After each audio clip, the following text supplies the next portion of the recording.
Bonjour, aujourd'hui je vais vous parler de la pleine lune qui aura lieu dans l'axe Balance-Bélier, donc dans la Balance, le 13 avril à 2h22 heure de Paris. 2h22, donc 3 fois 2. Hein, étrange. Alors pour les personnes qui ne me connaissent pas, je suis Frédéric Harley, astrologue et fondatrice de l'école de l'astrologie vivante.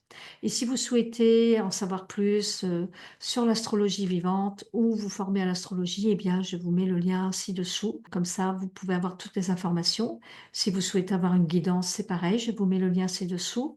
Et je vous fais une petite annonce pour vous signaler que je donne un week-end en présentiel le 20, 21, 22 juin près de Toulouse avec l'astrologie vivante, c'est-à-dire avec l'astrologie du ressenti, où là, on va vraiment venir travailler avec les énergies planétaires. Eh bien, il y aura un thème, bien sûr, dans ce week-end.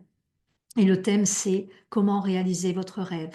Donc, en fait, ça va être vraiment le but de pouvoir concrétiser et réaliser votre rêve avec ce stage en immersion et surtout de voir que l'on peut trouver un alignement vraiment avec nos planètes, notre thème astral. On peut harmoniser notre thème astral et donc de vraiment faire ce travail au niveau des énergies profondes de cette connexion avec les étoiles. Voilà qui est dit. Alors maintenant, on va regarder donc cette pleine lune. Qu'est-ce qu'elle a à nous dire, cette pleine lune? Eh bien déjà, comme je le disais, cette pleine lune va avoir lieu donc dans l'axe Balance Bélier, qui est à proprement dit l'axe relationnel finalement. On dit toujours qu'on a une pleine lune en Balance, ça veut dire que la lune est opposée au soleil, hein, c'est ça que ça veut dire. Et ça veut dire que, eh bien, pendant ce temps de pleine lune, la lune est complètement éclairée par le soleil. C'est la raison pour laquelle nous voyons la lune toute ronde. La lune se trouve en Balance, le soleil se trouve en Bélier. Dans l'axe relationnel, la lune va venir nous parler des émotions, alors que le soleil va venir nous parler d'objectivité. La lune va venir nous parler de subjectivité, de la nuit, de l'inconscient, alors que le soleil va venir nous parler du pôle conscient. Donc, quand c'est opposé comme ça, quand on a une opposition soleil-lune, eh bien, il y a comme une dualité, en fait. C'est ça que ça veut dire une opposition, c'est une dualité entre l'inconscient, le conscient, les émotions, l'objectivité, la nuit, le jour. Vous voyez, c'est tous les contraires qui sont opposés, mais qui en même temps s'attirent. Et le but dans une pleine lune, le but, c'est de trouver justement un équilibre entre ce pôle conscient, ce pôle inconscient, ce pôle des émotions, ce pôle de l'objectivité du soleil, de la lumière du soleil, en fait. Hein. Alors, la lune en balance, ça nous évoque quoi? Dans l'énergie de la balance, eh bien, c'est le signe par excellence qui nous relie à l'autre. Hein, qui nous relie à l'autre dans la relation, alors que le bélier, le soleil en bélier, c'est la relation qui nous relie à nous-mêmes. Ici, dans le bélier, c'est le premier signe du zodiaque, je n'ai pas besoin de l'autre finalement. Dans le bélier, je me suffis à moi-même, c'est l'étincelle de vie qui jaillit, c'est vraiment le printemps qui arrive, la sève qui monte dans les arbres, et il n'y a pas besoin d'extérieur, il n'y a pas besoin de quelque chose pour faire monter la sève dans les arbres, à part le soleil, bien sûr, qui va venir réchauffer la terre et qui va venir faire monter cette sève, mais il n'y a pas besoin de rien d'autre. Ici, dans la balance, au contraire, dans la balance, on a besoin de nourrir notre rapport à l'autre, de venir créer du lien avec l'autre. On est à la recherche de notre âme sœur, par exemple. On a du mal à être seul. On est dans une espèce de coopération avec l'autre. On tient compte de l'autre. On est à l'écoute de l'autre, hein, dans la balance. Donc, en fait, c'est de trouver un équilibre entre le bélier et la balance, où le bélier va me dire bah, je me suffis à moi-même et je n'ai pas besoin de l'autre, et la balance qui va être dans cette écoute, à la recherche de l'harmonie, à la recherche de l'équilibre, en créant du lien et avoir des liens harmonieux. Donc en fait, c'est de trouver un juste équilibre entre je m'affirme, d'un côté, je m'affirme donc c'est tout pendant cette pleine lune aussi hein, que ce travail est proposé en fait. Hein. sachant qu'une pleine lune, ça dure toujours 3 jours, un jour avant, un jour pendant, un jour après. Et parfois, on peut le ressentir un peu avant encore et un peu après encore. Donc, parfois, ça peut durer plusieurs jours. Ici, oui, c'est de trouver cet équilibre entre être à l'écoute de l'autre, être en harmonie avec l'autre, et puis d'affirmer qui on est, d'oser être qui on est. D'oser être qui on est en sachant, par exemple, ben, dire non à l'autre. Parce que dans la balance, ici, surtout avec la lune qui est en balance, la lune nous parle d'émotion. Et donc, on peut aller jusqu'à, pour plaire à l'autre, je ne vais pas dire non. Je vais dire oui. Et je ne vais pas être ce que je suis. Je vais être dans ce que l'autre voudrait que je sois. Et donc, je vais accepter ce que l'autre veut de moi. Ça, c'est un petit peu le truc de la balance. Donc ici, c'est de vraiment trouver cet équilibre entre le bélier qui doit apprendre à écouter l'autre, le bélier qui doit apprendre à être en harmonie, à coopérer avec l'autre, la balance, eh bien, qui elle est avec l'autre, qui a aucun problème de ce côté-là, mais qui doit apprendre aussi à s'affirmer et à oser être. Donc ça, c'est toute cet équilibre à trouver qui est dans l'axe bélier-balance. Alors, ce que l'on a d'autre, c'est que on voit qu'il y a Mars qui est pris dans cette pleine lune et Chiron. Alors, Chiron, justement, on va le voir tout de suite, hein, qui est complètement conjoint au Soleil, donc qui est collé, hein, au Soleil, et on a Mars qui forme ce qu'on appelle un T carré avec donc cette pleine lune, puisqu'on a une opposition, ça on vient de le voir, entre la lune et le Soleil, et on a Mars qui se trouve à la fin du Cancer à ce moment-là, puisque Mars va rentrer, par contre, rapidement, va rentrer le 18 avril, en fait, dans le signe du Lion, mais pour l'instant, il est toujours dans le signe du Cancer, et il forme un carré avec le Soleil et un carré avec la Lune. Donc, on voit que cette planète Mars, qui est là déjà depuis quelques mois, à faire le yo-yo entre le signe du Lion, le signe du Cancer, puisque en fin 2024, on a quand même eu Mars qui était dans le Lion. Et ensuite, cette planète a rétrogradé et est retournée dans le Cancer. Et là, eh bien sûr, Mars est redevenu direct entre-temps, là, maintenant. Et Mars va rentrer dans le Lion. Donc, ça y est, Mars va commencer à avancer. Mais c'est comme si là, au moment de cette pleine lune, il y a comme une photo qu'on prend dans le ciel à ce moment-là. Et donc, on voit qu'il y a quelque chose qui est quand même tendu au niveau de Mars, qui est la planète de l'action. Mars, qui est la planète de l'action, qui se retrouve, qui est dans le signe du Cancer, un signe très émotif, et c'est le signe de la Lune, c'est-à-dire c'est la Lune qui est planète maîtresse du Cancer, et on voit que Mars est en carré avec la Lune, en carré avec le Soleil. Alors, le carré, c'est un défi, c'est une tension. Donc, ça veut dire quoi? Ça veut dire que ici, Mars, qui est l'action, qui peut être la colère, l'agressivité, qui peut être, voilà, quand on n'est pas content, quand on n'a pas ce que l'on veut, avec Mars, on pourrait s'énerver un peu. Ici, dans le Cancer, ça peut être un Mars qui est très, très sensible. Très sensible, pourquoi? Parce qu'il est dans un signe où on parle d'émotion. Donc, ce Mars qui a envie d'aller, qui a envie de foncer, eh ben, il est tenu un peu par la Lune et le Soleil, et par la Lune aussi, par les émotions. Donc, ça peut être un Mars qui est réactif. Il ne faut pas oublier que lors d'une pleine lune, les émotions sont mises à leur summum. Donc c'est un moment où, au niveau des émotions, ça peut être extrêmement remuant, extrêmement fatigant aussi. On peut ne pas dormir, on peut être très fatigué et un petit peu sur les nerfs, hein, on va dire ça comme ça, parce que les énergies d'une pleine lune, bien, ça fait remonter toutes les émotions. Alors Mars ici en carré avec la Lune, bah, ça fait remonter, ça peut faire remonter des émotions de colère ou des émotions d'agacement, des émotions qui sont en lien avec Mars. Mars qui se trouve dans le Cancer, qui peut pas s'exprimer pleinement, il peut pas avancer comme il veut là. Hein, il est un petit, et puis il est sujet, il est réactif.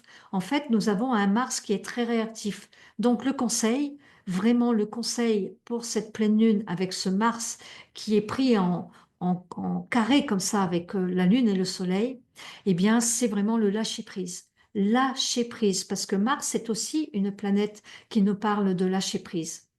Mars, c'est la planète de l'action, mais c'est une planète qui nous parle de lâcher prise aussi, puisque c'est le repos du guerrier. Et quand le guerrier revient de la guerre, qu'il a guerroyé, hein, je prends toujours cet exemple-là du guerrier, quoi, qui part à la guerre, et bien quand il rentre, qu'il est vaincu ou qu'il soit vainqueur, il vient se reposer, en fait. Et le repos du guerrier, bah, c'est le lâcher prise. Je lâche. Donc, ça veut dire que pendant cette période de pleine lune, il faudra être dans l'observation de vos émotions, dans l'observation des émotions. Bah, qu'est-ce qui vient à la surface, qu'est-ce qui vient vous agacer ou vous mettre en colère peut-être, ou peut-être que vous avez des attentes tout simplement par rapport à des... Parce que comme on est dans le signe du cancer, on est dans ce signe-là, on a besoin de sécurité, vraiment besoin de sécurité. Donc peut-être que on se sent pas trop en sécurité avec une configuration comme ça. On manque, on a un besoin profond. Peut-être qu'on nous dise des choses comme je t'aime ou comme des choses et puis que c'est pas comme vous voulez. On a un besoin profond de se sentir en sécurité. Et ça donne quand même beaucoup d'instabilité, puisque Mars en carré lune, ça fait bouger au niveau des énergies, au niveau des émotions. Donc en fait, c'est de vraiment d'observer cet état émotionnel pour ne pas être en mode réaction, en fait. C'est ça l'idée, hein, de ne pas être en mode réaction. Puisque Mars, il réagit en fait. S'il se sent agressé, eh bien en général, Mars réagit. Et là, ça va être justement tout le contraire. Ça va être justement de regarder ça et de pas forcément justement rentrer dedans, quoi, rentrer dans l'émotion.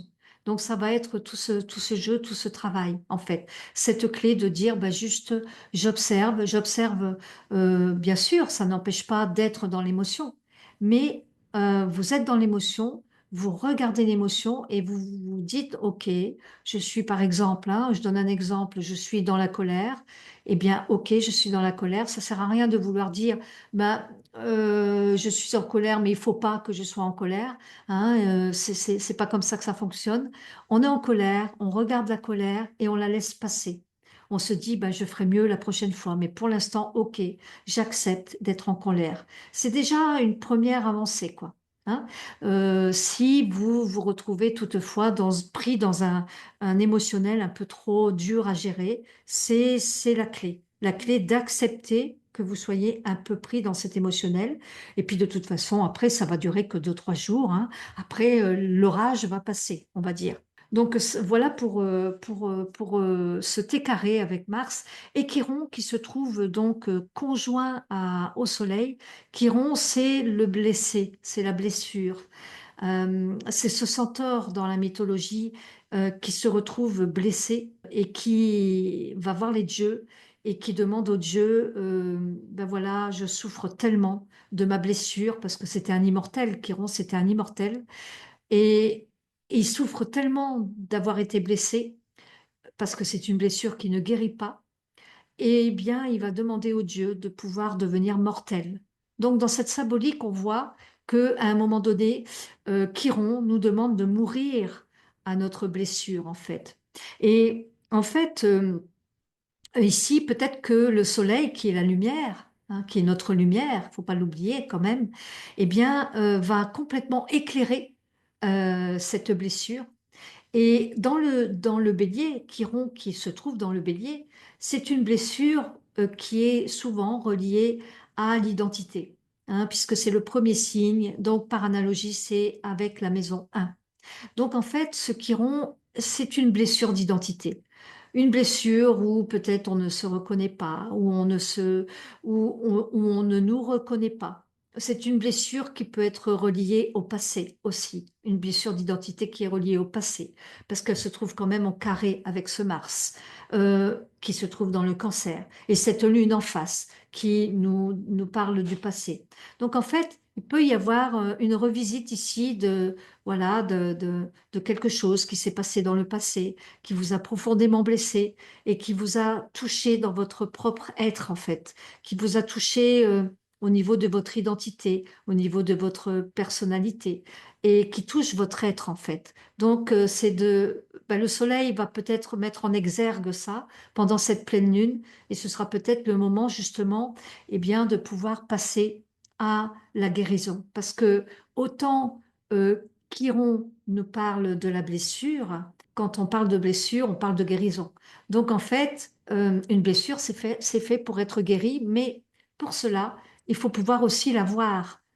Alors, dans cette pleine lune où on a beaucoup de clarté par rapport à une nouvelle lune, on est plus dans la confusion, dans quelque chose où la lune n'est pas éclairée, donc c'est la nuit. Donc, dans une nouvelle lune, on peut ne pas voir forcément bien les choses. Alors que dans une pleine lune, tout est beaucoup plus clair, on est beaucoup plus dans quelque chose d'objectif, dans quelque chose de clair. Donc, ce chiron, cette blessure, elle va être mise en exergue et ça sera le bon moment pour pouvoir également l'observer et pour pouvoir passer à autre chose, c'est-à-dire de pouvoir guérir, je dirais, cette plaie qui se trouve là, peut-être une plaie liée à l'identité. Voilà ce que l'on peut dire pour ce chiron. Et puis, ce chiron est en demi-sextile avec Vénus et Saturne.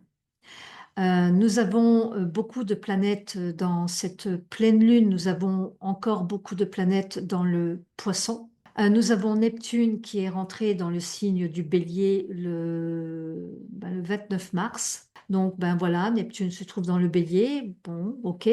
Mais ce que j'avais envie de vous dire par rapport à cette pleine lune, c'est qu'il y a un aspect de demi-sextile avec Vénus et Saturne. Vénus et Saturne. Vénus, c'est l'amour. Dans le Poisson, Vénus est exaltée. Donc, Vénus se trouve vraiment magnifiquement bien dans cette énergie des Poissons. C'est l'amour, c'est l'exaltation de l'amour, c'est l'art, on exprime, et c'est très compatissant. Dans l'énergie du Poisson, il y a cette notion de pardon qui est très forte. Il y a cette notion de pouvoir se pardonner et pardonner qui est très forte. Et c'est vraiment, j'ai envie de dire, avec Vénus qui se trouve dans le Poisson, là, Vénus, avec l'amour, la relation que l'on porte aux autres, la compassion que l'on peut avoir pour soi-même ou pour les autres, eh bien, c'est vraiment ce temps de pardonner. Et en sextile avec Chiron, ça va venir soutenir la guérison de la blessure. Parce que, évidemment, que quand on a une blessure, c'est parce qu'on a été blessé. Et en général, on a été blessé par d'autres personnes, par l'extérieur, par les événements, par les situations qui ont eu lieu. Donc là, avec Vénus en Poisson, elle a cette capacité de pouvoir pardonner, de pouvoir être compatissante, de pouvoir être dans la bienveillance. Et c'est ça, le pardon, c'est avant tout, ça commence avant tout par se pardonner soi-même aussi. Pardonner aux autres, mais se pardonner soi-même aussi. Dans le pardon, c'est aussi une phase d'acceptation. C'est-à-dire que tout à l'heure, j'ai parlé du lâcher-prise avec Mars, hein, qui était en carré avec la Lune et le Soleil.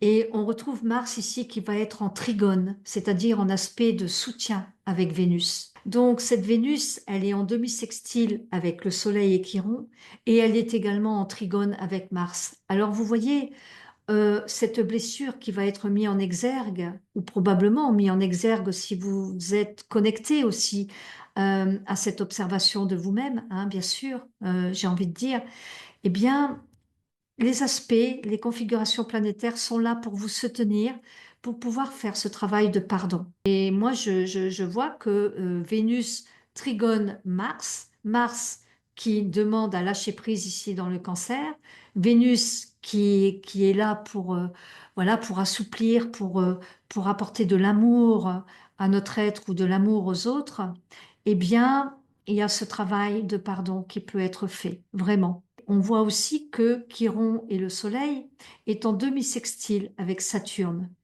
Et Saturne qui est en conjonction avec Vénus. Donc Saturne qui est le principe de réalité, qui est le principe de la structure de réalité, et c'est la planète du karma. Donc Saturne ici, en demi-sextile avec Chiron et le Soleil, c'est peut-être un karma qui va être mis en lumière et qui pourra être résolu, qui pourra être, si vous êtes dans ce pardon, si vous êtes dans cette compassion, dans ce lâcher-prise, dans cette acceptation de ce que vous êtes aujourd'hui et non pas dans la résistance, eh bien là, il peut y avoir vraiment une grande guérison avec ce chiron qui est vraiment conjoint au soleil. Donc ça, c'est très très important et très soutenant, je trouve, dans cette pleine lune. On a une configuration de challenge là, hein, parce que il y a le T carré avec Mars. Donc on voit qu'il y a beaucoup de tensions et qu'il peut y avoir beaucoup d'émotions qui vont être remis à la surface, hein, ou qui vont venir ici, qui vont être fortes, j'ai envie de dire, qui vont être remuantes. Et en même temps, les les clés vraiment pour passer le cap, ça va être observer, accepter, pardonner et lâcher prise, bien sûr. Mais lâcher prise et accepter, on est un petit peu dans la même connotation. Parce qu'à partir du moment où on accepte ce qui est, on accepte de pouvoir voir aussi les choses, parce que quelquefois c'est douloureux de voir les choses. On a beau nous mettre en lumière ou on a beau nous montrer, quelquefois on n'a pas envie, hein, tout simplement. Donc ici, c'est déjà d'accepter que l'on nous montre des choses et l'acceptation, c'est un peu comme le lâcher prise, hein. À partir du moment où on accepte notre colère, notre tristesse, notre blessure, notre souffrance, parfois c'est trop difficile d'aller voir la souffrance. Et quand on accepte de pouvoir commencer à la regarder, c'est déjà le début de l'acceptation, hein. On accepte de pouvoir regarder ça, de pouvoir regarder cette souffrance. Et de ce fait, le lâcher-prise vient ensuite. Et puis le pardon. Donc, voyez, acceptation, observation, acceptation, lâcher-prise et le pardon. Et le pardon, c'est vraiment, ben, c'est ce qu'il y a de mieux parce que si vous arrivez à pardonner et à vous pardonner, eh bien, la guérison vient automatiquement. Voilà ce que j'avais envie de vous dire par rapport à cette pleine lune. Alors, ben, n'hésitez pas à liker, partager, commenter. Je suis toujours là pour répondre et pour regarder vos petits commentaires. Et merci d'ailleurs pour tous vos commentaires, et tous vos petits likes et tous vos petits merci. Ça me réchauffe le cœur. Je vous dis à très vite, moi, de mon côté, pour une prochaine vidéo. À bientôt.